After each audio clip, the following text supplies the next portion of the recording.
Բարև ձեզ հարգելի լրագրողներ, առաջիկա 1 ժամվա ընթացքում պատրաստ եմ պատասխանել ձեր հարցերին, խնդրեմ։ Առաջին հարցը նախորդ միթինգի հարցերն իրացվել, արվեստից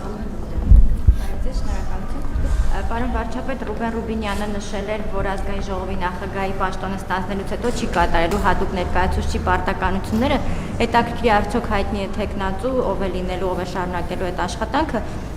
Եվ երկրորդ հարցը օրեր առաջ Բյուրեղավանում կրկին աղիքային վարակի դեպքեր գրանցվել, տասնյակ մարդիկ հիվանդանոցներում էին հայտնվել, համայնքում բնակիչները վստահ են, որ խնդիրը ջուրն է, հիվանդությունների վերահսկման կենտրոնը եւս մի քանի աղբյուրում հայտնաբերել է շեղումներ, բայց Վիոլա ջուրը պնդում է, որ ամեն դեպքում ջուրը չէ պատճառը։ Ես հիշեցնեմ, որ նաեւ 3 ամիս առաջ Գարնանը եւս նման դեպքեր գրանցվել նույն քաղաքում, որն է բացը, ինչ աշխատանք չի արվել այս ընթացքում, որ նորից նման խնդրի առաջ են կանգնում։ Պետք է պատասխանները հիմնավորված ստացվեն եւ հետեւություններ արվեն Վիոլա ջուրը, մնացած մեր մարմինները եւ անհրաժեշտ որոշումներ կայացնեն։ Ընդհանրապես մենք պետք է իմանանք, որ նաեւ Հայաստանում ջրամատակարարման համակարգը լայնորեն քայքայված է եւ այդտեղ լուրջ ներդրումներ են անհրաժեշտ, բայց խնդիրը մենակ ներդրումը չի, որովհետեւ երբեմն մեզ թվում է, թե ներդրում արեցինք, այսինքն խողովակը քաշեցինք, դրանով հարցը լուծեցինք։ Եթե դա ամեն ինչը ամենօրյա սպասարկման չի ենթարկվի, ելի մենք ունենալու ենք նույն խնդիրները։ Ամենօրյա սպասարկման համար հարկավոր են որոշակի ներդրումներ։ Եվ այդ ներդրումները ընդհանրապես սխեմաներ ինչպես է աշխատում են այդ ամեն ինչը, այդ ռիսկերի կառավարումը նաև որոշակիորեն ներառվում է նաև սակագների մեջ եւ մենք պետք է նաև առերեսվենք այս խնդրի հետ, որովհետեւ այսօր բազմաթիվ բնակավայրեր կան, ես հիշում եմ իմ այցելությունը Հանրապետության գյուղերից մեկը դեռ պատգամավոր է այդ ժամանակ, եւ որ ես տեսա, որ մարդիկ իրենց տներում ֆիլտրեր դրած օգտվում են ջրից, որովհետեւ իրենք հրաժարվել են ջրաչափ տեղադրել, կենտրոնացված համակարգից օգտվել եւ այլն, ես հիշում եմ այդ ֆիլտրերը եւ այդ ֆիլտրերի տակ նստած տիղմի շերտի հաստությունը։ Պետք է ստանդարտներով առաջնորդվենք, ստանդարտը այն է, որ այդ բոլոր process-ները պետք է ներառված լինեն սակագնի մեջ, որպեսզի մենք կարողանանք երկարաժամկետ ապահովել այդ ամեն ինչը, բայց ես վստահ չեմ, որ սա վերաբերվում է հենց ձեր նշած դեպքին, որովհետև դրա հետ կապված շատ մանրամասներ չգիտեմ, գիտեմ այնքան, ինչքան որ եւ գիտեմ, որ ընթացքի մեջ է հարցի պարզաբանումը եւ պետք է պարզաբանվի, թե ինչն է եղել ի վերջո նման իրավիճակի պատճառը։ Ինչ վերաբերվում է առաջին հարցին, այդ հարցի հետ կապված որոշում չունեմ եւ նաեւ այն պատճառով, որ նաեւ Թուրքիայի հետ հաղորդակցության ձևաչափով մենք պետք է որոշենք, թե ինչպես ենք շարունակում աշխատանքը, ինչ տրամաբանությամբ, ինչ ձևաչափով, որպեսզի կայացնենք համապատասխան որոշումներ, այդ թեմայով քննարկումներ հիմա ընթանում են։ Շնորհակալություն, Ալեքսանդր։ Պարոն Փաշինյան, ես ուզում եմ անդրադառնանք հայ-ռուսական հարաբերությունների, մասնավորապես երեք ձեր գնահատականներին եւ տեսեք, դուք մշտապես այսպես թիրախում եք պահում տնտեսական խնդիրները, բայց չեք կարծում, որ սա քաղաքական հարց է եւ դուք ամենևին չեք անդրադառնում քաղաքական բաղադրիչին Ռուսաստանի կողմից Հայաստանին պարտադրվող քաղաքական կողմնորոշման հարցը, որովհետև դա որքան տնտեսական է, կրկնակի անգամ քաղաքական պահանջ են մեր առջև դնում։ Ինչու է այս պահին Ռուսաստանը կարևորում, որ Հայաստանը հստակ կողմնորոշվի քաղաքական առումով։ Դուք արդյոք առիթ տվել եք, որ Ռուսաստանում կասկածում են, որ քաղաքական առումով Հայաստանը լավ գործընկեր չի, օրինակ։ Քաղաքական բաղադրիչին անդրադարձեք, ինչու է մեր դեմ այդ պահանջը դրվում, դուք ասում եք այլ շուկաներն են պատճառը, բայց իրականում մենք տեսնում ենք, որ այնտեղից քաղաքական է ավելի շատ պահանջը Հայաստանի առջև դրվում։ Եվ երկրորդը էլի հարցից ազանցյալ, դուք երբ որ հեռախոսազրույց եք ունեցել Ռուսաստանի Դաշնության նախագահի հետ, խոսել խնդրել եք ձեր հաղորդագրությունը այդպես է, խնդրել եք վերացնել սահմանափակումները, միջոցներ ձեռնարկել, բայց մինչ այդ կառավարությունը բոլոր օղակներով վստահեցնում էր, որ եվրոպական շուկան Հայաստանի համար բաց է, մենք խնդիր չունենք, մեր ապրանքները այնտեղ կգնան։ Այդ դեպքում այլ խնդրելու իմաստը ո՞րն էր։ Շնորհակալ եմ, նախ էլի ուզում եմ ընդգծել, որ ես Հայաստան-Ռուսաստան հարաբերությունների պատասխանատուն եմ, ես հայ-ռուսական հարաբերությունների պատասխանատուն չեմ, որտեղ հայ-ռուսական հարաբերությունները ուրիշ բան են, մենք տեսնում ենք, որ հայ-ռուսական հարաբերությունները տեղ-տեղ, այսինքն ուրիշ բովանդակություն ունեն, այս ուղղակի որպես գիտություն։ Ինչ վերաբերում է քաղաքական բաղադրիչին, դուք երեք կուսակցության գրասենյակի մոտ բրիֆինգին ներկա եք, ես ինքս այդ քաղաքական բաղադրիչին անդրադարձա, առանց նույնիսկ դուք հարց չեք տալիս դրա մասին։ Ես ճիշտ է դրա վերնագիրը անոնց չարի, հիմա ես կխոսեմ քաղաքական բաղադրիչի մասին։ Բայց շատ հստակ ասել եմ, ձեր հարցի պատասխանը երեք մանրամասն, չգիտեմ, ձեր հարցինի պատասխան թե լրագրողներից որևէ ուրիշ լրագրողի, ես ասել եմ, որ խնդրեմը հետևյալի մեջ է։ Հայաստանը որոշել է ունենալ այլընտրանքներ։ Մինչև այս Հայաստանը չի ունեցել այլընտրանքներ, չի ունեցել։ Տնտեսական առումով։ Ոչ, այդ թվում քաղաքական առումով։ Ինչի տնտեսական առումով, այդ թվում քաղաքական առումով։ Ինչա տեղի ունեցել, ինչն է խնդրեմը։ Խնդրեմը հետևյալի մեջ է։ Հայաստանը ռազմավարական հարաբերությունների փաստաթուղթ է ստորագրել Չինաստանի հետ։ Հայաստանը ռազմավարական հարաբերությունների փաստաթուղթ է ստորագրել Միացյալ Նահանգների հետ, Հայաստանը ռազմավարական հարաբերությունների փաստաթուղթ է ստորագրել Մեծ Բրիտանիայի հետ, Հոլանդիայի հետ, Ֆրանսիայի հետ եւ այլն եւ բազմաթիվ այլ պետությունների հետ։ Իսկ նախկինում Հայաստանը ռազմավարական հարաբերություններ չուներ կամ չէր կարող ունենալ այսքան գործընկերների հետ։ Խնդրեմը այդտեղ է։ Ես չեմ կարող Ռուսաստանի զգացմունքների մասին ասել, ես կարող եմ ասել, որ Ռուսաստանը խնդիր է տեսնում այդտեղ, եւ այդտեղ էլի էքսկլյուզիվության բաղադրիչ կա, կամ մեծ խնդիրը հետևյալն է, կամ էքսկլյուզիվ են հարաբերությունները, կամ հարաբերություններ չպետք է լինեն։ Մենք չենք ընդունում այդ մոտեցումը։ Մենք ասում ենք հարաբերությունները էքսկլյուզիվ չեն, բայց հարաբերություններ պետք է լինեն։ Եվ սա լեգիտիմ դիրքորոշում է, սրա մասին է խոսքը։ Ինչ վերաբերվում է կողմնորոշվելուն, ես ասում եմ մենք մեր պատմության փորձը ցույց է տվել, տեսեք դուք ասում եք լավ գործընկեր, թե լավ գործընկեր չի Հայաստանը։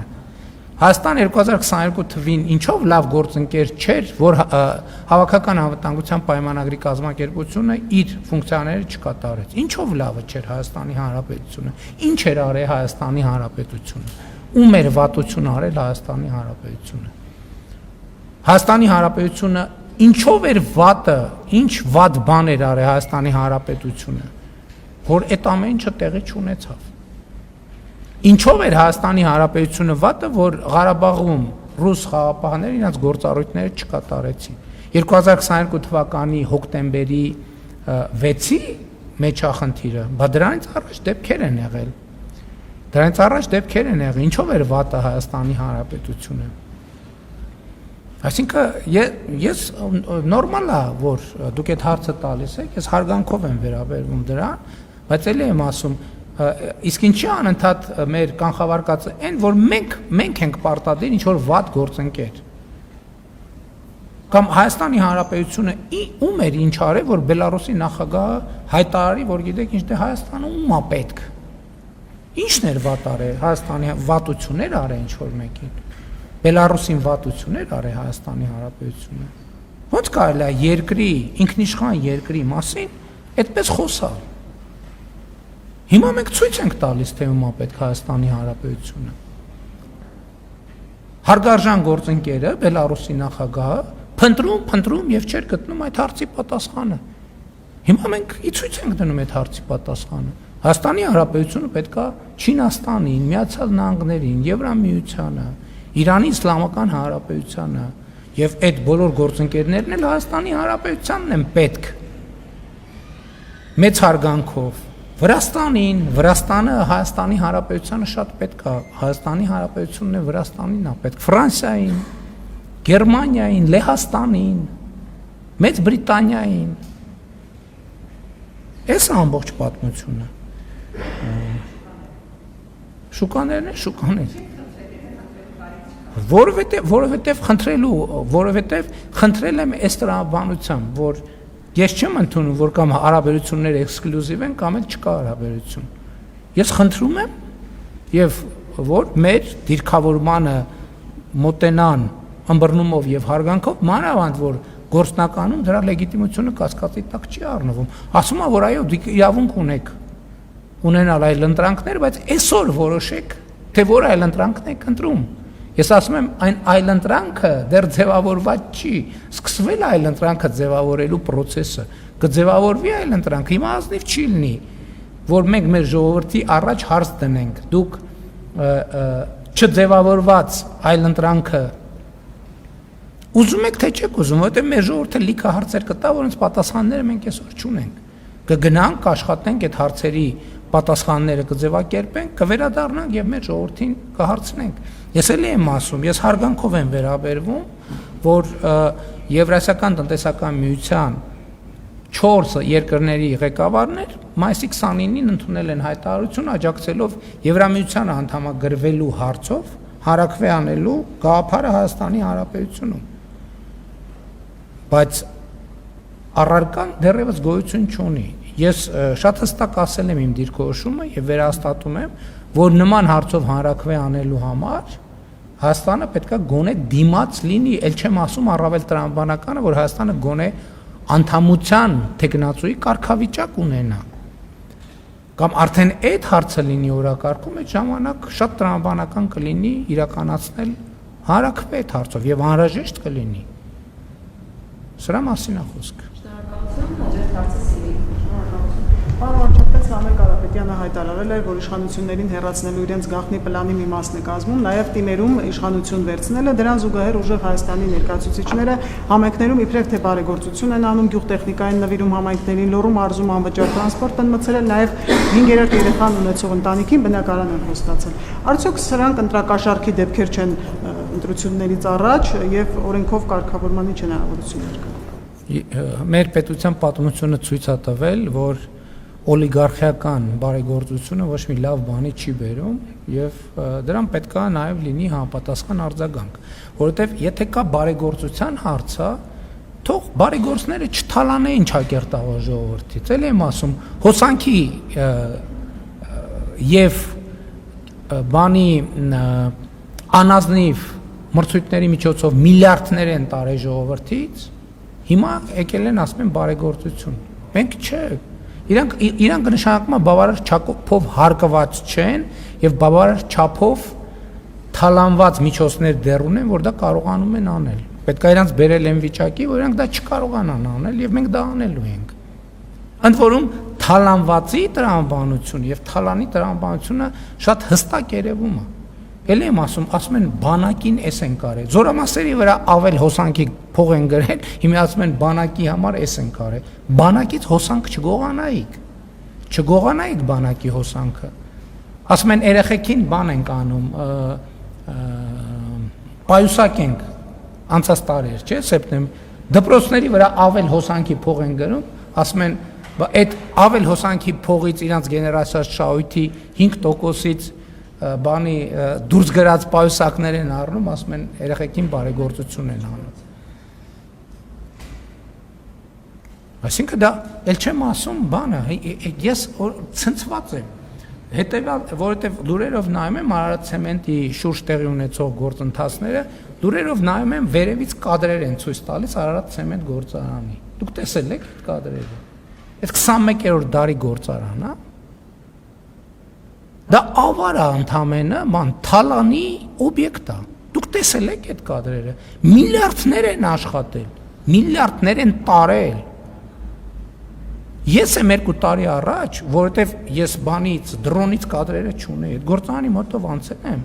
պարոն Ծառուկյանի մի առիթով ասել եմ, ամոթ է, գոնե այդ բանը, այդ մուտքը այդ ինչ վիճակում է։ Ոնց որ գոմը լինի։ Միլիարդների շրջանառությունը գոնե կարակ այդ մուտքի հատվածը բան անեք 2 կոպեկ փող դնեք մի քիչ կարգի բերեք մուտքի հատվածը նայեք նայեք վերևից կերև այդ գործարանի սեփականատերն է այդ օգտագործողը թե սեփականատեր չի հիմա փառք Աստծո անցել է պետության կառավարմանը եւ ես համոզված եմ որ ինչպես հեծի դեպքում դեռ շատ նորություններ կիմանանք բանից ինչքան հետցում բացահայտումները շատանում են այնքան կալուգացի օլիգարխի ցանկությունը նոր բարեգործություններ անելու ավելի մեծանում է։ Հասկանալիորեն ցույց տալու համար, որ այդ թալանածը մենակ իր համար չի, կիսվում է ինքը ժողովրդի հետ։ Ժողովրդի հետ կիսվելու մենակ մի ձև կա, դա պետական եւ համայնքային միջոցներն են, որովհետեւ դա է ժողովրդի գրպանը։ Ուրիշ մնացած տեղերում ուրեմն դա թակարդ է ժողովրդի համար, ինչպես տեսել ենք նախորդող շրջանում։ Շնորհակալություն, հաջորդ հարցը ազատություն։ Շնորհակալություն, պարոն վարչապետ, դուք անցած ամիս հայտարարել եք, որ մասնակցելու եք ԵԱՏՄ միջկառավարական խորհրդի նիստին, օգոստոսի 6-ից 7-ն է կարծեմ, ձեր որոշումը ուժի մեջ է, եթե այո, ինչ օրակարգով հաշվի առնելով, որ այդ հեռախոսազրույցից հետո դուք ասացիք, որ այսինքն հաղորդագրությունը այն մասին էր, որ եղած խնդիրների ուղղությամբ քայլեր ձեռնարկելու փոխարեն ռուսական կողմը շարունակում է պնդել իր դիրքորոշումը այդ հանրաքվեի մասով, այս պայմաններում որն է լինելու հայկական կողմի օրակարգը այդ մասնակցության ժամանակ եւ նաեւ ասացիք, որ երկար զրուցել եք, ես ուզում եի նաեւ հարցնել երկաթուղու հետ կապված, արդյոք քննարկում որևէ եղել է, թե այդ թեմային չեք անդրադարձել։ Երկաթուղու հետ կապված քննարկում չի եղել, բայց երկաթուղու հետ կապված մեր դիրքորոշումը շարունակում է մնալ նույնը։ Դա մեր սեփականությունն է եւ Հայաստանի Հանրապետությունը պետք է հնարավորություն ունենա այդ երկաթուղին օգտագործել այնպես, ինչպես ինքը նպատակահարմար է գտնում։ Ես ուզում եմ շատ հստակ լինել այս հարցով, այլ ընտրանք չկա սրան։ Բավարար չափով, բայց ոչ անվերջ։ Այդ հարցը պետք է լուծվի։ Ես ուզում եմ շատ հստակ լինի։ Եվ ելի եմ ասում, հիմա շատ քննարկում են, փորձում են ինչ-որ բաներ, հիմնական Հայաստանի ընդդիմությունը միջայլոց բան արեք, կալուգացի օլիգարխի միջոցով, այս կթանկանա։ Հայաստանում էլ բաներ կա, որ անվճարը կարող է պարզվի, որ թանգանում է։ Կարող է բաներ կա, որ Հայաստանում գոյություն ունի 30 տարի անվճար, կարող է պարզվի, որ Հայաստանը կսկսի դրա համար տարեկան $2 միլիարդ ուզել։ Ասել կամ տարեկան 2 միլիարդ վարձավճար ունեցեք, կամ էլ մենք երկաթուղու մասին ակնարկի բան չկա, ես պարզ ասում եմ, որ Հայաստանի Հանրապետության սեփականությունն է դա եւ ուրիշ տարբերակ չկա։ Մենք ուզում ենք բարեկամական ձևով այդ խնդիրը լուծենք։ Բարեկամական ձևով։ Բայց նաեւ մենք այդ խնդիրը բոլոր դեպքերում պիտի լուծենք բարեկամական ձևով, բայց նաեւ էլի դե յուրե կարող է հարց ծագի, որ մենք դե յուրե որոշումներ կայացնենք։ Եթե անհամաձայնություն կա, հետո կգնանք արբիտրաժում բան կանենք, կքննարկենք։ Ինչ արած արբիտրաժի մասին հիշում եք այստեղ ինչ խոսակցություններ տեղի ունենում, որ արբիտրաժը բանը հեցի նախկին սեփականատերերը, բաները կալուգացին արբիտրաժում հաղթել է։ Երբ որ այս շենքում պարզվեց իրանք մարդուն էին, այդ մարդուն երբ որ շենքից դուրս հրավիրեցինք, արբիտրաժում ասում եք կոռուպցիա, բայց կոռուպցիա չի, իմիջիայլոց որևէ մեկը հետաքննել է այդ մարդու գործունեությունը, որ գրություն էր գրել, ստեղ բան կար, չէ, պարտականությունները կատարող, գրություն էր գրել, իր գրության հիման վրա աղմուկ էր, որևէ ես իրավապահ մարմիններին եմ դիմում, որևէ մեկը քննել է, հետո գնաց մի ամսից հայտնվեց եռագլուխ կուսակցության պոչում։ Որևէ մեկը քննել է, սա կոռուպցիա է, թե կոռուպցիա, այդ ինչ կապեր են գործը։ Ես հիմա նաև հրապարակային առիթից օգտվելով հաղորդում եմ տալիս հանցագործության մասին հնարավոր, չգիտեմ։ Որևէ մեկի անմեղության կանխավարկածը չեմ ուզում խախտեմ, բայց ես կարծում եմ, որ կոռուպցիայի կանխարգելման հանձնաժողովն էլ իրավապահ մարմիններն էլ պետք է քննարկեն։ Ոնց կարա պարզի, որ շենքում մասնավոր ընկերության շահերը սպասարկող մարդ ա եղել, հետո գնացել է։ Պետք է ստուգվեն հաշիվները, պետք է ստուգվի ունեցվածքը։ Տենակ այդ մարդը ինչ էր անում, ստեղից բաներ լրատվական ու քաղաքական դաշտի ինֆորմացիաներ էր տալիս եւ անտրամաբանական գրություններ, հատ էլ լրագրողները terror-ի մեջ, վայ, կառավարությունը արբիտրաժում պարտվելու է։ Բա ինչի՞ չեք լուսաբանում, որ ջախջախվել են արբիտրաժում։ Որովհետեւ բաները տրոյական ձին հանել ենք շենքից դուրս։ Հիմա իրավապահներին կոչ եմ անում, հաղորդում եմ տալիս, թող տրոյական ձիու գործունեությունը քննեն, կոռուպցիայի կանխարգելման հանձնաժողովը քննել է կոռուպցիա, ես նաև պատասխան եմ պահանջում ինստիտուտներից, քննել են այդ դեպքը, թե չեն քննել։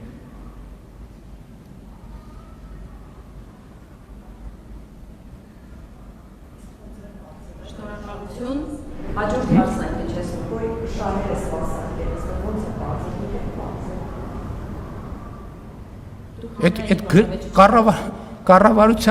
Կառավարության դիրքորոշմանը հակասող գրություններ է գրել այդ մարդը։ Վարչապետի հանձնարարականին հակասող գրություններ է գրել այդ մարդը։ Դու պետք է արձակ իրավական գնահատականի, հետո գնացել է հայտնվել Եռագլուխ կուսակցության պոչի ցուցակի մեջ։ Այս պատահական է։ Այդ տենց պատահական, հա տենց ստացվեց։ Հետո պարզվեց Եռագլուխ կուսակցության պոչը ինչ որ տեղերից ֆինանսավորում է ստանում։ Այդ պատահականությունը ոչ մեկ չի հետաքննի դա։ Նույնիսկ պետական մարմինները եւ հետաքրքիր է իրոք ես պատասխան եմ ակնկալում կոռուպցիայի կանխարգելման հանձնաժողովը այս կոնկրետ դեպքով զբաղվել է թե չէ։ Մեր իրավապահները այս կոռուպցիայի մասին է կառավարությունից, դրանից ավելի լավ կոռուպցիա է ուզում։ Ինչի մենք այդ մարդուն որ ստեղ գործ ենք տվել հաշիվ ենք վերցրել, փող ենք ուզել, կաշառք ենք ուզել, ծանոթով ընդունվել գործի։ Մյուսը ո՞րն էր։ ԵԱՏՄ-ի օրակարգը ձևավորվում է ինստիտուցիոնալ ճանապարհով, ինստիտուտներով, բայց դա հարթակ է, որտեղ բնականաբար ես մեր օրակարգին առնչվող բոլոր հարցերը բարձրացնելու եմ։ Եվ ինչ որ ձեզ ասել եմ բրիֆինգում, ասելու եմ նաև այնտեղ։ Իսկ ինչ եմ ասել ձեզ բրիֆինգում։ Ասել եմ, որ ԵԱՏՄ-ն կաթվածահար է, չի գործում ԵԱՏՄ-ն։ Եթե ԵԱՏՄ-ի պայմանագիրը չի գործում, չի գործում ԵԱՏՄ-ն։ Եվ ԵԱՏՄ-ն դե ֆակտո կաթվածահար վիճակում է եւ կաթվածահարությունը խորանալու միտումներ է ցուցաբերում։ Եւ եթե այս հարցը արագ չլուծվի, ես 100% վստահ եմ, որ Հայաստանի Հանրապետությունը այս խնդիրը հաղթահարելու է։ ԵԱՏՄ-ն չի հաղթահարելու։ Շնորհակալություն, հաջորդ հարցը Գոնե վերջի նոտաներով մի բան արեք էլի։ Ինչ ա վերջին բանա։ Չէ, դե գնում է, չէ, հրաժեշտի նոտայով ելույթ ունենամ։ Լիպարիտ Դրմեյանը քաշվեց, ամփոփենք։ Քանի սեկտը չեն փակել։ Ինչև է։ Շա լավ գաղափար է միջավայր։ Չենք մտածել դրանից։ Մենք ենք փորը տալիս էլի բոլորին հերթով։ Քանի որ ընդդիմությունը, մասնավորապես Հայաստան դաշինքը, օրինակ, Աղվան Վարդանյանի շատ սկզբունքային քայլերի շնորհիվ փաստացի կարելի ասել զրկվեց այն բարոյական իրավունքից, որ կարող է ձեզ մեղադրել անսկզբունքայնության, խոստումները չկատարելու, նախկինում մի բան ասելու, հետո ուրիշ բան անելու մեջ, այդ սուրբ գործերի մնաց մեր վրա։ Հիմա ես հիշեցնեմ երկու դրվագ։ Հենց հիմա կառավարության դիմաց վարորդական իրավունքի զրկվածները հիշեցնում են, որ դուք ընտրություններից առաջ իրենց խոստանում եք վերականգնել իրենց վարորդական իրավունքները, հավանաբար այդ խոստման շնորհիվ էլ գնացել երևի շատերը ձեզ ձայն են տվել ու չեք կատարել ձեր խոստումը։ Երկրորդ վերջին 1 տարվա կատարվածքով օրինակ եթե ասենք վիճակագրություն չեմ անել, բայց բազմաթիվ դեպքեր ենք լսել բանակում, խաղաղ պայմաններում, խաղաղության հաստատված պայմաններում զոհերի սպանությունների մասով։ Ես ուզում եմ ձեզ հիշեցնել, որ երբ որ դուք լրագրող եք, մի այսպիսի հոդված եք գրել, ինչը շատ շոշափեց, քննադատվեց, դուք այսպես սեմացնում եք Վազգեն Սարգսյանի ղեկավարած բանակի դերը ու գրել եք, որ բանակը նվեր մատուցեց զինվորների մայրերին, զինվորների դիերը, իրենց զավակների դիերը նախատնական նվեր էին մայրերին։ Ես չգիտեմ դուք հիմա նորից այդպեսի բան ձեզ թույլ տայ գրել թե ոչ, բայց հիմա կարող ենք նույնը ասել, որ ձեր եւ Սուրեն Պապիկյանի ղեկավարած բանակը պարբերաբար նվեր է մատուցում զինվորների մայրերին, ցավալիորեն այդ զինվորների դիերի տեսքով։ Ընդ որում այդ զինվորների հարազատների շատերը ձեզ են ձայն տվել, կան այդպեսիք, որոնք ձեզ են ձայն տվել եւ այդ հույսով, որ խաղաղությունը հաստատվել, իրենց զավակներին ուղարկել են ձեր ղեկավարած բանակ։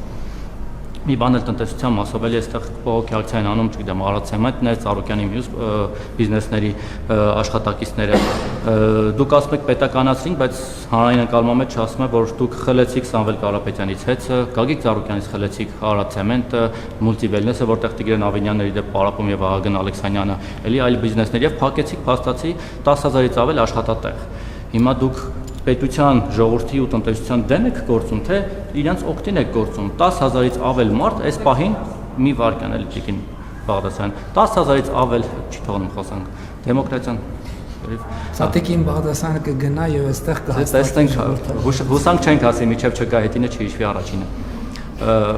10,000-ից ավել մարդ այս պահին փաստացի անգործ է։ Մարդիկ ասում են, որ լավ դուք Ծառուկյանից եւ նրա հարուստներից վրեժ լուծեցիք, Ծառուկյանին նստեցրիք, կառույցի գլուխը կերակ, մեզանից ինչ եք ուզում։ Մենք, ընդ որում էլի շատերը առնջմոլի շատ աշխատակիցներ ձեր համար ճամփա են փակել, այսքանից հետո էլի ձեզ ձայն են տվել, վերջին ընտրություններին։ Այդ մարդիկ ինչ մեղք ունեն, որ այդ մարդկանց թողել եք դուրսը։ Ինչ են ուզում անեն։ Ծառուկյանի այդ հարցերը ձեր անձնական վրեժը հասկացան։ Մարդիկ այդպես են անցալում, որովհետեւ իրավական գործընթաց դրա տակ չեն տեսնում։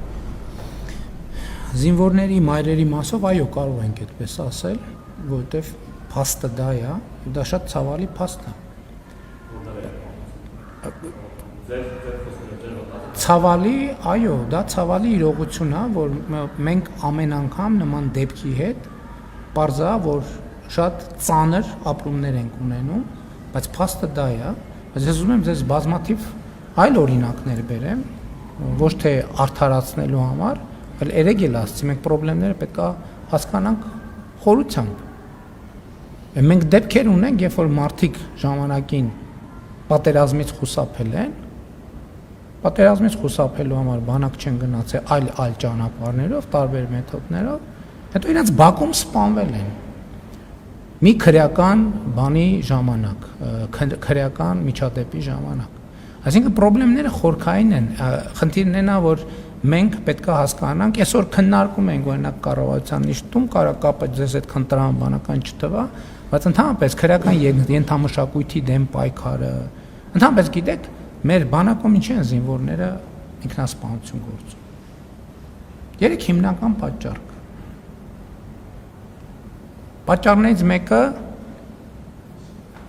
խաղադրույթներ կատարել, պարտքերի տակ ընկնել եւ պարտքը չկարողանալ փակել։ Մենք դե յուրե միջոցներ ենք ձեռնարկել, որ նաև արգելվի ծառայության մեջ գտնվողներին, բայց այդ համակարգը դեր ներդրման մեջ է, բայց ես ձեզ ասեմ նաև, որ այս սրա մասին ես գիտեմ Կոշի գաղութում գտնված լինելու ժամանակաշրջանից պարտադիր չի, որ դու քո հեռախոսով բան անես, խաղադրույք կատարես, կան բաներ, ստվերային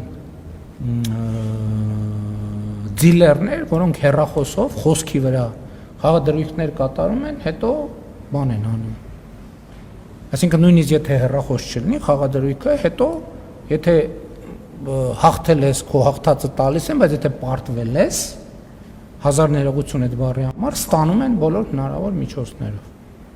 Ինքնասպանության պատճառներից մեկը սա է։ Երկրորդը ընտանեկան կամ անձնական խնդիրները, որ քաղաքացիական կյանքում իրանց ինչ հարաբերություններում խնդիրներ են առաջանում եւ դրանք, այսինքն ես ասում եմ, ինչ որ ուսումնասիրությունները, զեկույցները ծանոթալով։ Երրորդը կապված է մի շատ կոնկրետ իրավիճակի հետ։ Մարտական բանում, դիրքում հերթապահության, քո ժամապահության ընթացքում քնելը մարտական հերթապահության ժամանակ մարտական դիրքում քնողների նկատմամբ ես այս վերջերս մի ռեպը երգ կա, երգի հայաստանյան ռեպերի երգի մեջ sense նախադասություն կա, որ ես ասում եմ ինքը խոսում է իր մասին, ասում եմ ես դիրքում քնող չեմ եղել։ Որ կողքից լսող կասի դիրքում քնող, այս ի՞նչ նախադասություն է, դիրքում քնող չեմ եղել։ Քրեական հիմա դիրքը հետեւյալն է, որ ասում եմ դու դիրքը պահում ես, մյուսները հանգստանում են քնում են։ Եթե դիրքապահը քնելա, շակմա վտանգի տակ է դրել մյուսների կյանքը եւ ով որ արձանագրվում է, որ դիրքի ժամանակ քնելա, իր նկատմամբ զինվորները դա քրեական ենթամշակույթ է, թե այս դեպքում անվտանգային ինչ որ գեր ճնշում է, արհամարանքի եւ մեկուսացման են ենթարկում եւ դիրքից իջնելուց հետո տեղի է ունենում որոշակի բան, մեկուսացում, կղզիացում եւ այլն, հոգեբանական ճնշում եւ այլն եւ այսպես շարունակ։ Այս երեքն են բանակում ինքնասպանությունների հիմնական պատճառը։ Եվ ուզում եմ ասել, որ անձնական, այդ որ ասում են քրեական ենթամշտաշփույթ, տեսեք, շատ դեպքերում մենք վերնագիրը դնում ենք, տենց ասում ենք քրեական, չենք խորանում, դա ինչ նշանակում գործնականում հասկանում եք։ Բանակում 85-90% ինքնասպանությունների դեպքերը կապված են այս 3 իրավիճակների հետ։ Ես ունեմ այդ մեղքը, բանակի ղեկավարության վրա պետք չգցել։ Ես ունեմ այդ մեղքը, որ մինչև հիմա այս խնդրի լուծումը չենք գտել մենք։ Եվ էսա պատճառը, որ մենք մեր ծրագրերում քրեական ենթամշակույթի մասին ենք գրում ենք աշակերտների ֆիզիկական եւ դպրոցներից սկսած ֆիզիկական եւ հոգեբանական պատրաստության անհրաժեշտության մասին, աշխարհայացքի ընդլայնման մասին։ Ի վերջո զինվորը պետքա նաեւ բանը լինի, չէ, հոգեբանորեն ամուր լինի, որ նաեւ կարողանա չքնել, կարողանա հարաբերություն այնպես լինի, եթե զգա, որ չի կարում չքնի, գնա արթնացնի մեկին, ասի լսի, արի կես ժամով չեմ կարում, աչքս կպնում է։ Դա արդեն քրեական որ փոխօգնության է տրամաբանությունը, ոչ թե մեկուսացման։ Ես նկատի ունեմ վերնագրերը մեծ շատ դեպքերում եւ այդ առումով շնորհակալ եմ հարցի համար, որ հնարավորություն տվեցիք այս մանրամասները բացել, որտեղ համոզված եմ լրագրողների մի մասը գիտեն էս, բայց հանրության մեծամասնությունը չգիտի։ Պարոն Մակարյան, ձեր հարցը հնչեցրել եք, գործընկերները սպասում են։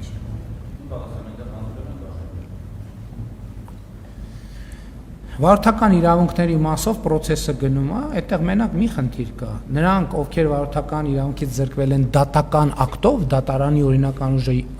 դատարանի ակտը մտել ուժի մեջ, այդտեղ կառավարությունը չի կարող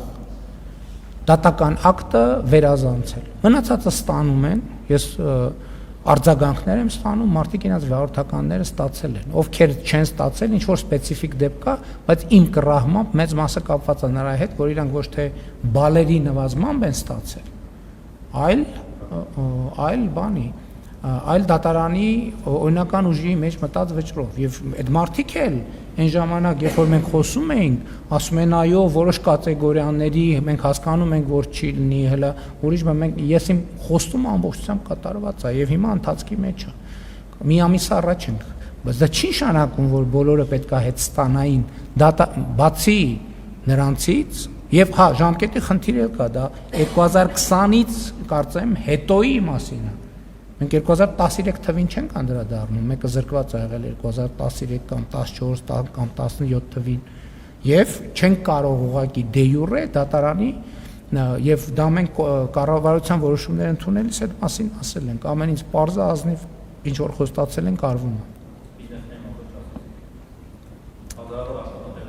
Ոչ մի աշխատատեղ չի փակվել, հիմա նույն Արադ ցեմենտում ընդհատվել էր process-ը, հիմա շարունակվում է, հիմա նաև ժամանակավոր կառավարիչ կնշանակվի, բոլոր տեղերը, որտեղ անհրաժեշտություն կա որոշակի կասեցում, մի քանի օր ինչ որ մի ժամանակաշրջան կբացվեն, կաշխատեն։ Ես կներեք, ես այդքան մանրամասն չեմ տիրապետում նյութին, բայց ես կարող եմ վստահ ասել, որ մեր նպատակը աշխատատեղեր փակելը չի։ Ի վերջո, ես հիշում եմ նաև, կներեք, մարզահամերգային համալիրում ասուլիս էի անում, նույն ձևի լրագրողները հարց են տալիս, ասում եք, էս թալանը հետ կբերեք, այն թալանն։ Ես նախընտրական շրջանում խոստացել եմ, չէ՞ մարդկանց, որ այդ թալանը հետ է բերվելու։ Հիմա հետ է բերվում։ Որովհետև 8-9 տարի հետո ինստիտուտներ են ձևավորվել պետական, ինստիտուտներ են ձևավորվել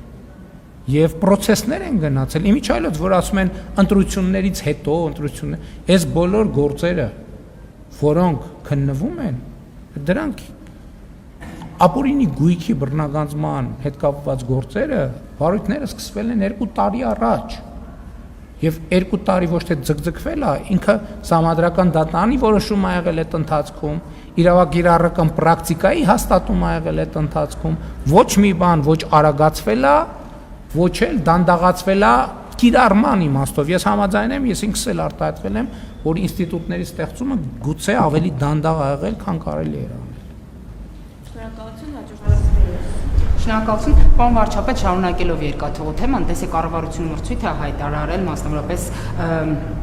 Գյումրի Ախուրիկ Թուրքիայի սահմանի, հա, երկաթգծի վերակառուցման նախագծի համար, բայց տեսեք, այս հատվածը հատկապես նաև շարունակում է մնալ Հարավկովկասյան երկաթուղու կոնցեսիոն կառավարման ներքո եւ հասկանալի չէ այս բaragայում, թե օրինակ կառավարությունը իրավական ինչ հիմքով է պետական միջոցներով այդ հատվածը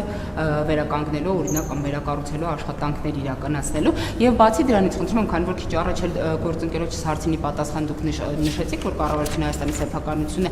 ուզում եմ հասկանալ, օրինակ, եթե մենք տեսնում ենք, որ Ռուսաստանը նաև նման սանկցիաներ է Հայաստանի նկատմամբ կիրառում, մենք փորձում ենք այսպես բանակցել, խոսել, հասկանալ, որ վերանայի Ռուսաստանը այս ամենը, օրինակ Հայաստանն էլ իր հերթին կարող է օգտվել իր գործիքակազմից եւ օրինակ նաև հենց ֆրանսիական արբիտրաժի միջոցով միակողմանի չեղարկի կոնցեսիոն պայմանագիրը եւ նոր մրցույթ հայտարարի, որտեղ դուք ավելի վաղ էլ հայտարարել եք, որ օրինակ կոնցեսիոն կառավարումը կարող է ստանձնել մի այնպիսի պետություն, որը լավ հարաբերություններ ունի եւ Ռուսաստանի հետ եւ Հայաստանի հետ։ Մենք ցանկացած գործիք, որը օրինական է, մենք կարող ենք կիրառել, բայց օրինական նաև մենք մեր նպատակը ոչ միայն օրինական, այլև բարեկամական համբերատար։ Մենք շարունակելու ենք խոսակցությունը։ Մենք չենք փակվելու, մենք շարունակելու ենք խոսակցությունը, իսկ ինչ իրավական հիմքով է երկաթուղին արվում, իրավական հիմքի ձևակերպումը իրավաբանների հարցն է։ Բայց դա մեր սեփականությունն է, մենք մեր սեփականությունը վերականգնում ենք, վերանորոգում ենք, ում պետք է արդարանանք դրա համար։ Այսինքն մեր սեփականությունն է, մենք մեր տունը նորոգում ենք։ Այսինքն մենք չէ, ես այդ հարցին արդեն պատասխան։ Դա արբիտրաժ դիմելու մենք հարկ չունենք, որովհետև մենք բոլոր գործիքները ունենք առանց արբիտրաժի այդ հարցը լուծելու։ Այսինքն ինչի պետքա դիմենք արբիտրաժ։ Ասենք օրինակ հեծի հարցով մենք արբիտրաժ դիմեցինք,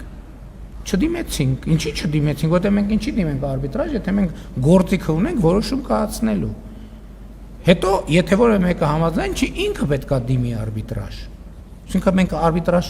դիմելու ոչ մի անհրաժեշտություն չունենք։ Սրա մասին է խոսքը։ Ինչ վերաբերվում է սա առաջին հարցն էր, այս հարցի պատասխանը ավարտեցի։ Ինչ վերաբերվում է բանին, երկաթուղու վերականգնումը, մեր երկաթուղին է վերականգնում ենք, ինչ խնդիր կա։ Իրավական ներողություն եմ խնդրում, մի րոպե։ Կառավարությունը երբ որ որոշում է կայացրել, իր իրավական հիմքերը նախագծի տակ դրված են, որ նայեք այնտեղ իրավական հիմքերը գրած կան։ Ինչի՞։ Ինչ աուդիտ։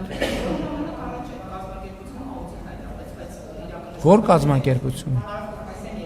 Չգիտեմ, չեմ կարող ասել։ Չեմ կարող ասել։ Այս բան տեղեկություն չունեմ։ Աուդիտի արդյունքները սովորաբար հրապարակվում են։ Չի հրապարակվել, բան Եթե հրապարակվի, ուրեմն չգիտեմ, ով աուդիտ պատվիրը, չեմ կարող ասել։ Պարոն Փաշինյան, Այսինքն խոշոր կազմակերպությունները օրենքով պարտավոր են իրենք աուդիտ անել եւ հրապարակել աուդիտի արդյունքները։ Բայց աուդիտով էլ տենց մի ոգևորվեք, որովհետեւ աուդիտը միշտ չի, որ արտահայտում այն իրականությունը, որը կա։ Ինչը հեծի դեպքում օրինակ տեսա։ Պարոն Փաշինյան, օրերս տեղեկություն մտահոգիչ ստացվեց հայ գերիների առողջական վիճակի հետ կապված։ Նրանցից Լյուդվիգ Մկրտչյանի ընտանիքն է արդեն հազանգել, որ տևական ժամանակ կապ չունեն հետը եւ առողջական վիճակը վատ է։ Մյուսների մասով կան փաստեր, այնքանով ինչքանով կարողացել են մասնագետները հավաքագրել, որ նրանց կյանքին վտանգ է սպառնում, խոշտանգման կասկածներ կան։ Դուք ինչ տեղեկություններ ունեք, արդյոք ունեք տեղեկություններ, թե ոչ, ինչ աշխատանք է տարվում այս ուղղությամբ հայ գերիներին ազատ արձակելու։ Փաստացի ստացվում է, որ ռազմական, պատերազմական հանցագործ Ադրբեջանը, որը հայ ժողովրդի նկատմամբ է իրականացրել ցեղասպանական գործողություններ, այսօր շարունակում է իր այդ հանցավոր գործունեությունը եւ քրեական դատարանի առաջ միջազգային կանգնած չէ, սա արդյոք Հայաստանի իշխանության թերացումը չէ, որ այս իրավիճակն է, դուք կասեք, որ խաղաղություն է հաստատված, փաստ է խաղաղությունը, դրա համար չեք փորձում, այո, այս հարցն եմ, ուզում եմ այդ հարցին էլի անդրադառնալ, եթե կասեք, որ խաղաղություն է հաստատված, դրա համար չեք բարձրաձայնում այդ հարցերը, փորձում եք այդ ճանապարհով, ուզում ենք նաև հետաքրքիր է հասկանանք, թե ինչպես է հաստատված այդ խաղաղությունը, եթե երկու կնճռոտ հարցերը, որոնք հայ ժողովրդին մինչ այսօր հուզում են դեռ առնվազն այդ այդ երկուսը լուծված չեն։ Առաջինը Հայաստանի օկուպացված տարածքները շարունակում են մնալ Ադրբեջանի ենթակայության տակ, երկրորդը հայ գերիները շարունակում են մնալ Բաքվի բանտերում։ Առաջի հարցի վերաբերյալ բազմիցս եմ անդրադարձել, այդ թվում նախընտրական շրջանում նորից չանդրադառնամ սահմանազատում երկու երկրների հանձնաժողովների համատեղ գործունեության կանոնակարգ եւ այդպես շարունակ։ Երկրորդ հարցի վերաբերյալ մեր պետական ինստիտուտները ամենօրյա ռեժիմով աշխատում են, որպեսզի նախ տեղեկատվությունը ճշտեն, որտեղ հնարավոր է աջակցություն ցուցաբերել եւ ելի ուզում եմ պատասխանատու ձևով ասել, որ մշտական ռեժիմով աշխատանք է տարվում այդ խնդիրը լուծելու համար եւ մեր փորձը նախկին ցույց է տվել, որ աշխատանքը շատ թե քիչ արդյունավետ է այն պարագայում, երբ որ արվում է լուր կոնֆիդենցիալ եւ հիմա էլ այդ լուր կոնֆիդենցիալ աշխատանքը արվում է։ Շնորհակալություն, հաջորդ հարցը ֆակտոր։ Շնորհակալություն, պարոն վարչապետ, դրսում բողոքող վարորդները Արցախում վարորդական իրավունքները կորցրածներն են, որոնց վրա այս նոր օրենսդրական կարգավորումը չի տարածվում, այս մասով նրանք հետաքրքրվում են, թե ինչ լուծում է լինելու, արդյոք հնարավոր է այնպիսի կարգավորում, որ նրանց վրա էլ տարածվի, որտեղ ասում են մռոյում իրենց ասել են, որ դուք Արցախում եք կորցրել, չեք կարող ստեղ ստանալ վարորդական իրավունք, հետո Ծառուկյանի աշխատակիցները, բիզնեսների աշխատակիցները, որոնք իդեպ Արարատցեմենտից չեն, մյուս կազմակերպություններից են, հարցնում են ինչպես պետք է իրենք այս ընթացքում ապրեն, երբ որ իրենց աշխատավայրերը փակ է, իրենք ունեն վճարներ անելու, բնակարանի վարձ, կոմունալ, ընդհանրապես առօրյա կյանքը պետք է կազմակերպեն, պետությունը իրենց որևէ կերպ աջակցելու է, թե չէ խախտված իրավունքները ինչպես է վերականգնվելու, եւ պարոն վարչապետ, պարզվում է այս վերջին 5 միլիարդանոց պարգևավճարի փաթեթը կռիվ է գցել պետական ապարատում, որոշ մարմիններ չեն ստացել, մասնավորապես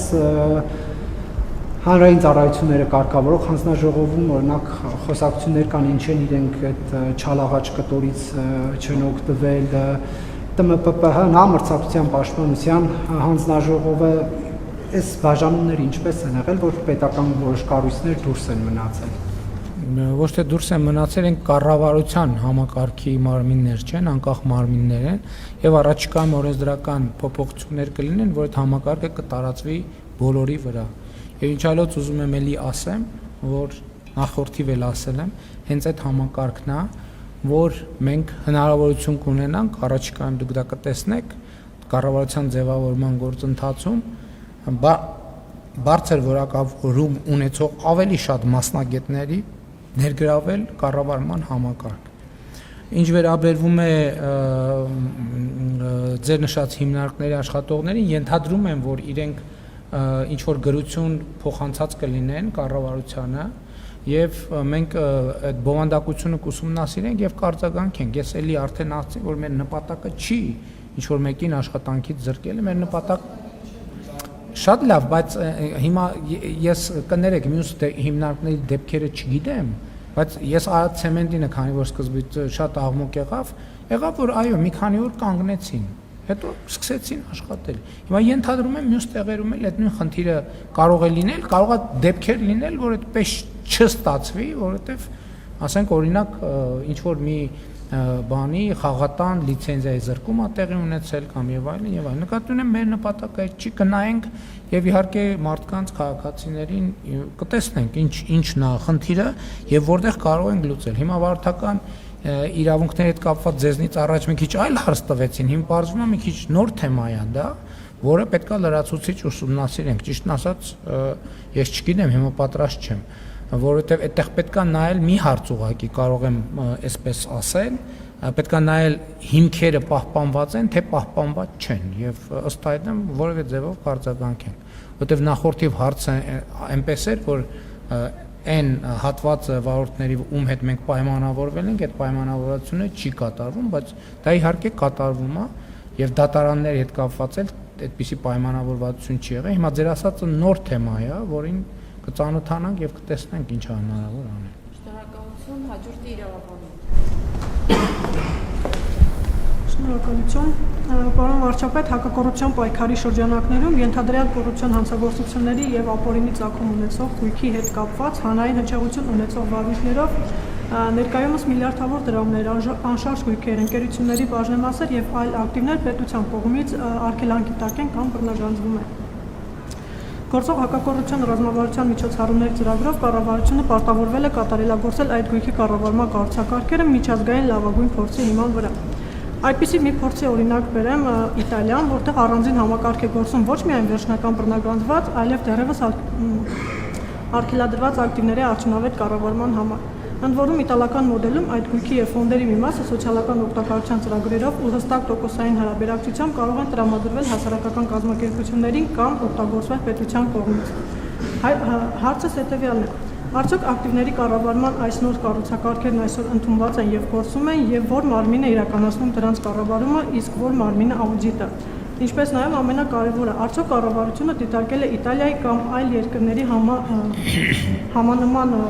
փորձառությունը, որպեսզի Հայաստանում նույնպես այդ ակտիվների որոշակի մասը տրամադրվեն ՀԿ-ներին կամ հենց պետության կողմից օգտագործվեն սոցիալական օգտակարության նպատակներով։ Դուք որպես կառավարության ղեկավար առաջիկայում ինչ լուծումներ կարող եք առաջարկել։ Շնորհակալություն։ Ես կարող եմ ասել, որ նման թեմաներով պարբերաբար քննարկումներ են լինում եւ մենք իհարկե մի շարք որոշումներ արդեն կայացվել են տարբեր ուղղություններով, որովհետև ձեր հարցը շատ բազմաշերտ է, մյուս մասերով էլ քննարկումներ գնում են, որպեսզի կարողանանք լավագույն լուծումները գտնել։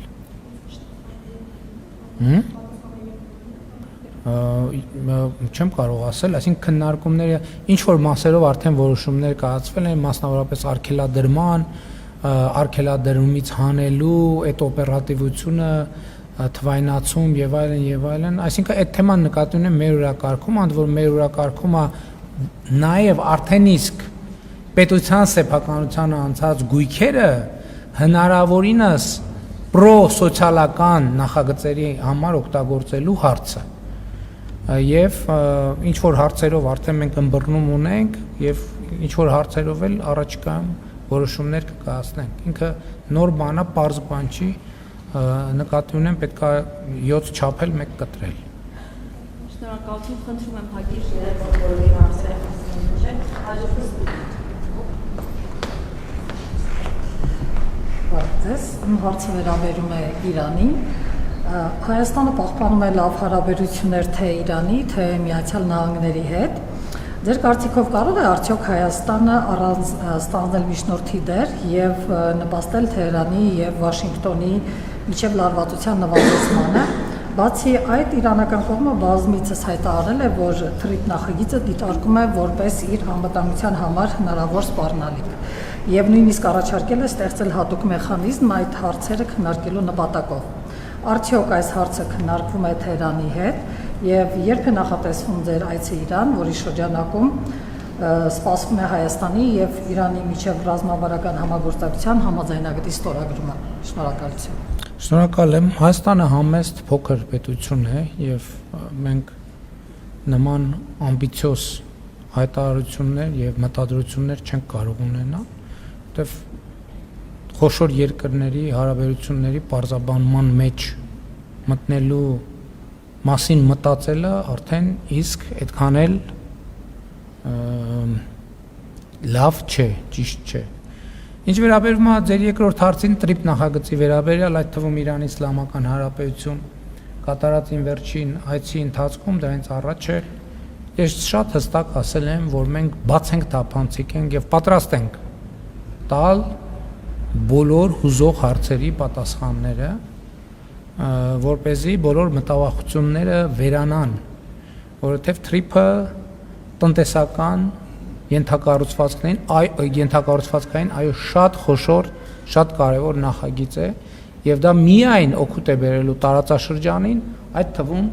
Հայաստանի Հանրապետությանը եւ Իրանի Իսլամական Հանրապետությանը։ Ես ուզում եմ հիշեցնել, որ այդ նախագծի ոչ թե հենց այդ նախագծի մեջ, այդ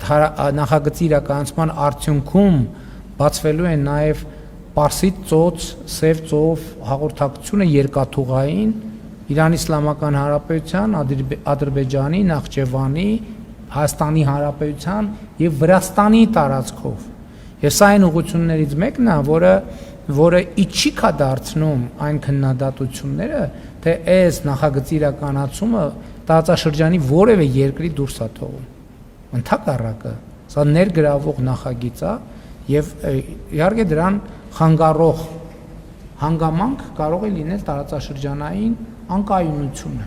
Ես հույս ունեմ, որ հնարավորինս շուտ կայունություն կհաստատվի, որպեսզի մենք այս բոլոր կառուցողական նախագծերը կարողանանք իրականացնել։ Չգիտեմ, չեմ կարող ասել, կտեսնենք։ Պայմանավորվածություն կա, ժամանակ կոնկրետությունը պետք է դե առաջիկայում կառավարություն ձևավորվի եւ այլն եւ կտեսնենք։ Շնորհակալություն, հաջորդ հարցը իշխանություն։ Պարոն Փաշինյան, դուք կրկին ասացիք, որ ռուս խաղաղապահներն են Արցախը հանձնել։ Խնդրում եմ հստակեցնել, երբ են հանձնել, այն ժամանակ, երբ դուք Պրահայում ճանաչեցիք Արցախը Ադրբեջանի մաս, դրանից հետո, թե դրանից առաջ, եւ այս խոսույթի հետ կապված Մարիա Զախարովան էլ վերջերս անդրադարձել, ասում են, որ ռուս խաղաղապահներին մի մեղադրեք, Արցախը հանձնել է Նիկոլ Փաշինյանը։ Լավ, եթե ռուսները ամեն դեպքում հանձնել են ռուս խաղաղապահները, դրանից հետո ձեր կառավարությունը նույնիսկ թույլ չի տալիս, որպեսզի պետական պաշտոնյաները թանգարանի տնօրենը Արցախին վերաբերող որևէ քննարկում կամ գիրք անգամ նվիրի, աշխատանքից անմիջապես ազատվում է։ Վլադիմիր Պուտինի եւ Ռուսաստանի հետ հարաբերությունների մասին ամեն անգամ, երբ հարց ենք հնչեցնում, դուք հիշում եք Լուկաշենկոին, այնպեսի տպավորություն է, ասես Պուտինի մուրը Լուկաշենկոից է քանում, ինչով է պայմանավորված, այդքան մեծ դերակատարություն ունի հայ-ռուսական հարաբերությունների մեջ Վլադիմիր Պուտինը։ Ալեն Սիմոնյանի հետ կապված ուզում եի հասկանալ, որևէ որոշում կայացրել եք թե ոչ, եւ ճիշտ է արդյոք տեղեկությունը, որ ցանկացել է Մեծ Բրիտանիայի դեսպան լինել։ Թերևս այսքանը։ Ոչ, ճիշտ չի տեղեկությունը։ Ես մուռ չունեմ, որ հանեմ։ Ինչ վերաբերում է ձեր առաջին հարցին, գիտեք, այդ թեմաներով այնքան ենք խոսել եւ արդեն երկու ընտրություններում այդ բոլոր թեմաները պարզաբանվել եւ Հայաստանի ժողովուրդն էլ արձագանքել այդ թեմաներին, այնպես որ անդադ նույն հարցը ծամծմելը չեմ կարծում թե որևէ իմաստ ունի։ Համենայն դեպս, եթե ձեր նշած հարցերի իմ բովանդակային պատասխանը հետաքրքիր է իրոք ձեզ, դուք եթե ոչ հազարավոր, հարյուրավոր էջերով նյութեր, եթե ոչ տասնյակ, մի քանի ժամանոց տեսանյութեր իմ պարզաբանումները կարող եք տեսնել համացանցում։ Շնորհակալություն, հաջորդ հարցը հանրահետքություն։ Շնորհակալություն։ Պարոն վարչապետ, Հայաստանից Ռուսաստան արտահանումների սահմանափակումները վերացնելու հետ կապված երկկողմ հանդիպումները, քննարկումները կարծեք թե արդյունք չեն տալիս։ Հետաքրքիր է այդ առումով արդյունքի հասնելու հնարավորությունները համարում եք սպառված են եւ եթե այո, ինչ հետևանքների հետ է Հայաստանը գործ ունենալու եւ ինչքանով է պատրաստ դրան։ Շնորհակալ եմ։ Ոչ, ես արդեն ասացի, որ մենք չենք պատրաստվում դադարեցնել խոսակցությունը, երկխոսությունը, գործընկերային քննարկումները։ Դա կլինի ամենասխալ ճանապարհը եւ մենք չենք գնա այդ ճանապարհով։ Ինչ վերաբերում ընդհանուր process-ին, ես էլի ասում եմ, կառավարության նիստին եթե հետևել եք, այնտեղ էլ եմ ասել, որ տեսնում եմ, որ շատերը կամ մի հատվածը հանրային կամ քաղաքական կամ լրատվական դաշտի իրադրությունը գնահատում են որպես ճգնաժամ, մենք իրադրությունը գնահատում ենք որպես հնարավորություն։ Այս ամեն ինչը հնարավորություն է մեր տնտեսությունը ի վերջո իրոք դիվերսիֆիկացնելու եւ իրոք զարգացնելու իրոք բերել ստանդարտների, նոր տեխնոլոգիաները զարգացնել, կուտակիչ կայանների տեխնոլոգիաները զարգացնել, շարունակել վերականգնվող էներգետիկայի զարգացումը եւ այլն եւ այդպես շարունակ։ Շնորհակալություն, հարցի Եվրոպայական։ Շնորհակալություն, պարոն Փաշինյան, ձեր խոսքի որպես շարունակություն, Հայաստանի տնտեսական դիվերսիֆիկացիան, որը ձեր կառավարությունը հայտարարել դեպի Եվրոպա, կարծես այդքան էլ հեշտ չի գնում, ամեն դեպքում շատ խոչընդոտներ կա, ինչը հենց ուղիղ անդառնում է քաղաքացիների վրա, տեսնում են գրեթե պարբերական բնույթով տարբեր ֆերմերներ, գյուղացիներ գրեթե ամեն օր ակցիաներ են իրականացնում։ Ես ուզում եմ իմանալ կառավարությունը կոնկրետ այս քաղաքական ու տնտեսական հարցի մի կոնկրետ այս քաղաքացիներին, ովքեր իրենց հացի այսպես ասած, համար են իրար առօրյա խնդիրների համար են պայքարում, կոնկրետ ինչ առաջարկներ ունի եւ ինչպես ձեր խոսքից ենք հասկանում, դուք եւս կողմ եք Ռուսաստանի առաջարկին հանրաքվեի հետ կապված։ Ուզում եմ իմանալ, սա ինչ ժամկետում եք պատկերացնում հանրաքվեի անցկացումը եւ ինչ մեխանիզմով եւ եւս մեկ հարց, պարոն Փաշինյան, դատախազությունը փաստորեն ընթացք տվեց Տիկին Աննա Հակոբյանի հաղորդմանը, հա, երբ որ նա ասում էր, որ իր հրապարակումներից հետո կյանքին սպառնալիքներ է ստանում։ Ես ուզում եմ իմանալ, դուք տեղյակ եք ինչ սպառնալիքների ինչի մասին է խոսքը եւ արդյոք եթե օրինակ հասարակ քաղաքացին ես կամ հա մյուսը նման գրառում հրապարակմանային դատախազությունը այսքան արագ կգործեր ու միանգամից ընթացք կտար։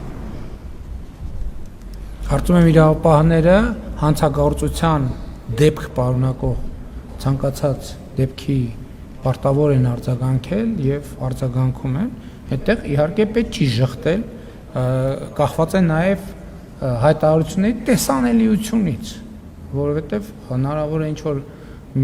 մի քաղաքացի իր էջում այդ թվում գրի եւ տեսանելիության խնդիր լինի, այսինքն սոցիալական ցանցերում որոշ պարզա, որ որոշ մարդկանց գրածները ավելի տեսանելի են, որովհետեւ մամուլն է հետո դա տիրաժավորում եւ այլն, եւ դա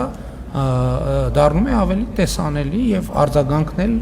համապատասխանաբար էլի դառնում է ավելի տեսանելի։ Ինչ վերաբերվում է տեղյակ եմ արդյոք ինչ սպառնալիքների մասին է խոսքը, այո, տեղյակ եմ ինչ սպառնալիքների մասին է խոսքը։ Ինչ վերաբերվում է ձեր առաջին հարցին, ես ասեմ, որ մենք բազմաթիվ ծրագրեր ենք արդեն աջակցության ընդունել գյուղատնտեսության ոլորտում, այլ ոլորտներում եւ մեր առաջարկը Գիտեք, մենք զարգացման ծրագրեր ունենք, որոնք 2019 թվականից գործում են եւ ուժի մեջ են եւ բոլոր այն տնտեսվարողները, ովքեր այդ ծրագրերից օգտվել են, համոզված եմ կամ իրենք այսօր խնդրեմ չունեն, կամ իրենց խնդիրները շատ ավելի մեղմ են։ Շնորհակալություն վերջին հանդիպումների առաջարկներից հետո Այո, կան նորություններ։ Կան նորություններ, առաջիկայում կիմանաք այդ նորությունները։ Եվ վերջին հարցը Պարոն Փաշինյան, Տիկին նախարար Դավիթ Խուդայցյանը խոսելով Իրանի այցի մասին նշել էր, որ կա հնարավորություն իրանական գազի ներկրման ծավալները գոնե 2 անգամ ավելացնելու։ Ինձ հետաքրքիր է դա ոնց կանդրադառնա ընդհանրապես գազի ծավալների ներկրման կառուցվածքի վրա, մասնավորապես ռուսական գազի, եւ կարեւոր ինչպես կանդրադառնա վերջնական սպառողի համար գազի սակագնի վրա։ Եվ երկրորդ հարցից, եթե կարելի է, Արսեն Թորոսյանը նշել էր վերջերս, որ Հայաստանում շարունակում է ծնելիությունը նվազել։ Դա ձեզ անհանգստացնում է, կառավարությունը ունի արդյոք նոր կոնկրետ ծրագրեր այդ մասով, որպեսզի ծնելիության նվազումը կանգնեցնի, խթանի դեմոգրաֆիկ աճը եւ եթե այո, երբ կարող են տրվել այդ ծրագրերի մեկնարկը։ Շնորհակալություն։ Այդ ծրագրերի մեկնարկը տրված է վաղուց։ 2022 թվականից սկսած եւ դրանից առաջ էլ մենք բարբերաբար ծրագրեր ենք ընդունում եւ շարունակելու ենք այդ ուղղությամբ ծրագրեր ընդունել։ Իրոք բազմաթիվ ծրագրեր ունենք, սկսած ընտանիքում երեխայի ծննդյան դեպքում հիպոթեկային վարկի աջակցությունը եւ այլն, արհեստական բեղմնավորման ծրագրերը, այլ ծրագրեր, ժողովրդագրության ռազմավարությունն ենք ընդունել, որը պետքա իրականացվի, բայց խնդրեմը դեռ կա եւ պետքա շարունակենք աշխատել։ Հա? Քննարկման մեջ են տարբեր գաղափարներ կան, այդ գաղափարները կնայենք, կդիտարկենք, բայց ընդհանուր առմամբ էլի ասում եմ, կարծում եմ, որ բարեկեցության, անվտանգության աճը նույնպես, որը ուղիղ դրա հետ կապ չունի, բայց իհարկե ունի որոշակի եւ շատ էական կապ։ Ինչ վերաբերում է գազի ներմուծման կառուցվածքին, դա հնդածած կտեսնենք, դա կախված է կոնկրետ ծավալներից, թե ինչ իրականում տեղի կունենա, ինչ կոնկրետ պայմանավորվածություններ ձեռք կբերվեն եւ ինչ կոնկրետ վիճակագրական տվյալներ կարձանագրվեն։ Դες գիտեք, եկեք հիմա դեռ քննարկումները հազիվ սկսած մենք արդեն հերրուն գնացող հետևություններ ենք անում։ Եկեք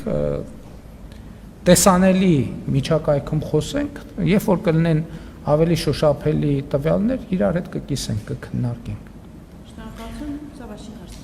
Հարգելի գործընկերներ, շնորհակալ եմ, ինչպես գիտեք,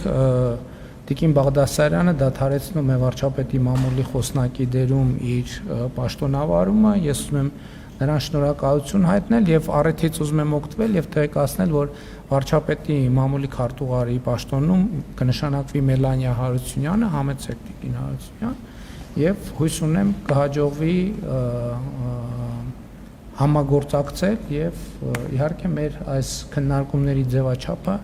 առաջիկայում կպահենք եւ կպահպանենք։ Շնորհակալություն այսքանը Տիկին Հարությունյան, ձեզ էլ հաջողություններ եմ մաղթում։ Շնորհակալ եմ։